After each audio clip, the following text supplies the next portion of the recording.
بسم اللہ الرحمن الرحیم۔ آن لائن کلاسز میں خوش آمدید۔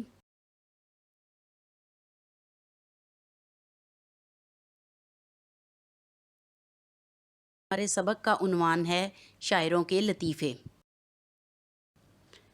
جیسا کہ بچوں آپ کو معلوم ہے کہ ہم سبق پڑھنے سے پہلے مصنف یا شاعر کا تعارف پڑھتے ہیں۔ یہاں پہ ہم شاعر کا تعارف پڑھا رہے ہیں آپ کو۔ شاعر ہیں مولانا محمد حسین آزاد۔ ویسے یہ مصنف بھی ہیں اور شاعر بھی ہیں، ٹھیک۔ اور جیسا کہ آپ کو معلوم ہے کہ ہم آپ کو لیکچرز میں آپ کو پوائنٹس بنا کے بتا دیتے ہیں، باقی آپ نے اس کو خود اپنی بک میں سے پڑھنا ہوتا ہے۔ زیادہ بہتر بات یہ ہے کہ آپ اپنی کتاب اپنے آگے اوپن کر لیں، اپنی کتاب کھول لیں، تو پھر اس کے بعد جو ہے وہ آپ اس کے پوائنٹس جو ہیں وہ مد نظر رکھ لیں۔ تاریخ پیدائش میں آپ دیکھ لیں 1830، تاریخ وفات ان کی 1910، جائے پیدائش ان کی دلی ہے۔ صاحب طرز نگار آزاد شاعر تھے اور نثر نگار تھے، اور اسی طرح ان کا وہ اپنے اسلوب کے موجد بھی تھے اور خاتم بھی تھے۔ ان کا اسلوب ان کو اپنے عہد کے ادیبوں میں منفرد بناتا ہے۔ ان کی اسلوب کی نمایاں خصوصیات جو ہیں ان میں ان کا انداز بیاں اتنا خوبصورت اور دلکش ہے جسے بعد میں آنے والے ادیبوں نے کاپی بھی کیا۔ آزاد کا سب سے بڑا کارنامہ جو ہے وہ جدید اردو شاعری ہے۔ پھر اس کے بعد ان کی تصانیف آپ دیکھیں گے، ان کی تصانیف میں آب حیات، دربار اکبری، رنگ خیال، قصص ہند، سخندان فارس بہت مشہور ہیں۔ اور اسی طرح انہوں نے اپنے استاد ابراہیم ذوق کا بھی دیوان مرتب کیا تھا۔ آزاد نے موضوعاتی نظمیں بھی لکھی تھیں جو نظم آزاد میں شامل ہیں۔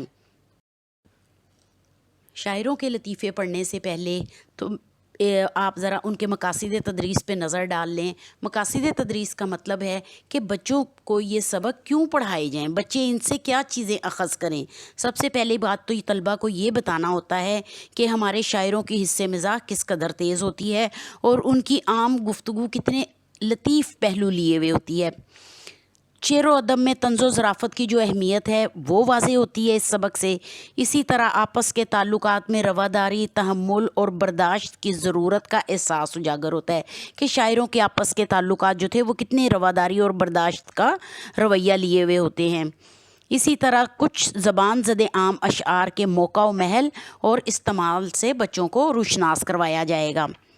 لیکن اس سے پہلے یہ ہے کہ آپ اسکرین پر دیکھ رہے ہوں گے کہ جیسا کہ ہم آج پہلے 4 لطائف کی پڑھائی کریں گے، لیکن اس سے پہلے ہم کچھ مشکل الفاظ دیکھ لیتے ہیں جو کہ آپ کو اگلے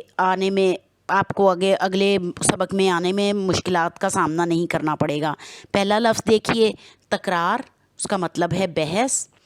پھر دیکھیے صاحب کمال، خوبیاں رکھنے والا۔ مبالغہ آرائی، بڑھا چڑھا کر بیان کرنا۔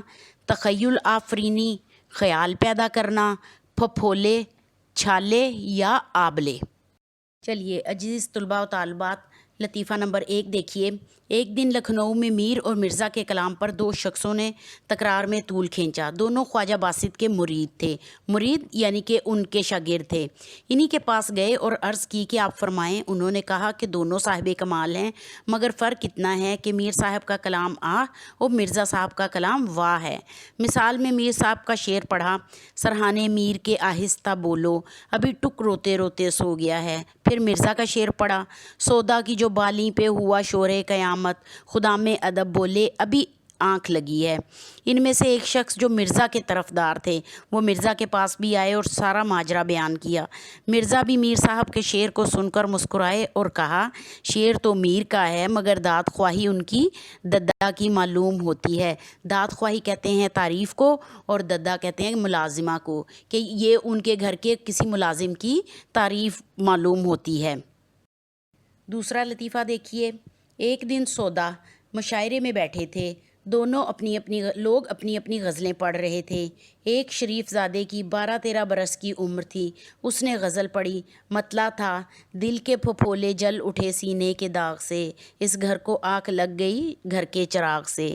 گرمی کلام پہ سودا بھی چونک پڑے، پوچھا یہ مطلع کس نے پڑھا؟ لوگوں نے کہا حضرت یہ صاحب زادہ ہے۔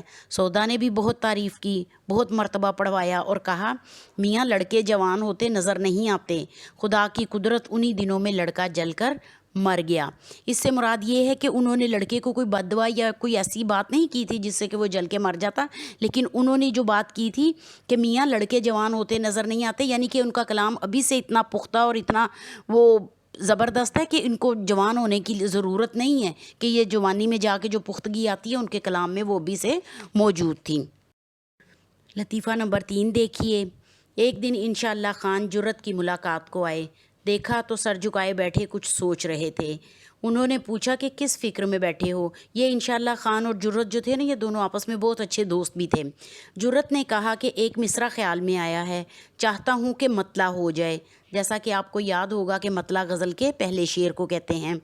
انہوں نے پوچھا کہ کیا ہے؟ جرت نے کہا خوب مصرع ہے، مگر جب تک دوسرا مصرع نہ ہوگا تب تک نہ سناؤں گا، نہیں تو تم مصرع لگا کر اسے بھی چھین لو گے۔ سید انشاء نے بہت اصرار کیا، آخر جرت نے پڑھ دیا، اس زلف پہ پھبتی شب دیجور کی سوجی۔ سید انشاء نے فوراً کہا، اندھے کو اندھیرے میں بہت دور کی سوجی۔ جرت ہنس پڑے اور اپنی لکڑی اٹھا کر مارنے کو دوڑے۔ دیر تک سید انشاء آگے آگے بھاگتے پھرے اور یہ پیچھے پیچھے ٹٹولتے پھرے۔ اس کا مطلب یہ ہے کہ انہوں نے، چونکہ وہ اندھے تھے، انہوں نے جو جملہ لگایا تھا اس کا مطلب یہ تھا کہ اس زلف پہ پھبتی شب دیجور کی سوجی، کہ یہ ان کی خوبصورت زلف جو ہے وہ گھنی زلف جو ہے وہ کالی رات کی طرح ہے۔ اور سید انشاء نے فوراً اس کو مزاحیہ رنگ دے دیا کہ اندھے کو اندھیرے میں بہت دور کی سوجی، کہ چونکہ آپ اندھے ہیں آپ نے بڑی دور کی کوڑی یا بڑی دور کی بات سوچ کے لائے ہیں۔ چوتھا آپ لطیفہ دیکھیں گے۔